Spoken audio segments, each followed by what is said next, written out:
ஹச்சிசா குசாமா கிட்ட மாட்டின அந்த பையனுக்கு என்ன ஆச்சு? அவனோட தாத்தா அதுக்கிட்ட இருந்து அவனை எப்படி காப்பாற்றினார்? நீங்கள் எல்லாரும் ஆர்வமாக தெரிஞ்சுக்க நினச்ச அந்த ஸ்டோரி தான் இது. பார்த்துடலாமா? அதுக்கு முன்னாடி குசாமாவோட அந்த சிரிப்பை ஒரு தடவை கேட்டுடலாமா?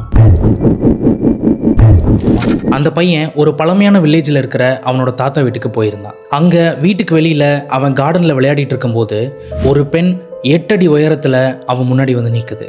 அதுதான் குசாமா. உடனே வீட்டுக்குள்ளே ஓடி போய் அவன் தாத்தா கிட்ட அவன் பார்த்ததை சொல்கிறான். அதை கேட்டதும் தாத்தா நடுங்கி போயிட்டாரு. ஹச்சிசா குசாமா ஒருத்தரை சூஸ் பண்ணிட்டா அவங்க 24 மணி நேரத்தில் இறந்து போயிடுவாங்கன்னு அவருக்கு நல்லாவே தெரியும்.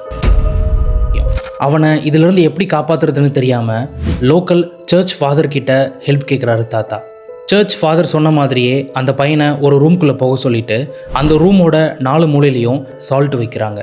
அது கூடவே ஒரு புத்தா ஸ்டாச்சுவையும் உள்ளே வைக்கிறாங்க. மிட் நைட்டில் ஊரே அமைதியானதுக்கப்புறம் அவனுக்கு மட்டும் குசாமாவோட சவுண்ட் கேட்டுக்கிட்டே இருந்திருக்கு. அது உன்னை வெளியில் வர வைக்கிறதுக்கு என்ன வேணாலும் ட்ரை பண்ணோம், ஆனால் கதவை திறந்து வெளியில் மட்டும் வந்துடாதுன்னு தாத்தா சொல்லிட்டு போனது அவனுக்கு ஞாபகம் வந்திருக்கு. ஆனால் அங்கே தான் ஒரு ட்விஸ்ட். திடீர்னு அவனுக்கு அவன் தாத்தா பேசுகிற சவுண்டு கேட்குது. நீ உள்ள ஓகேயா, இல்லை நான் உள்ளே வரட்டுமா அப்படின்னு கேட்குறாரு. அவனும் தாத்தா தான் வந்திருக்காங்கன்னு நினச்சி கதவை மெல்லமாக திறந்திருக்கான். அப்போது ஒரு விஷயத்தை நோட் பண்ணான். அந்த ரூமோட கார்னரில் இருந்த எல்லா சால்ட்டுமே கலர் சேஞ்ச் ஆக ஆரம்பிச்சிருக்கு.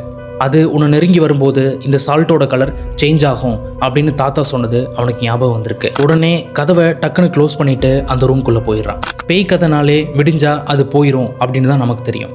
ஆனால் இங்கே ஈவன் விடிஞ்சா கூட அது சேஃப் கிடையாது. அவனை காப்பாற்றணுன்னு அவனோட தாத்தா அந்த கிராமத்தில் இருக்க எல்லாரோட ஹெல்ப்பையும் கேட்குறாரு.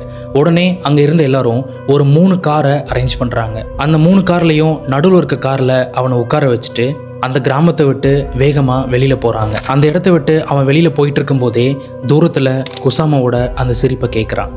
இப்படி தான் அந்த ஊர் மக்கள் அவனை அங்கேருந்து தப்பிக்க வச்சாங்க.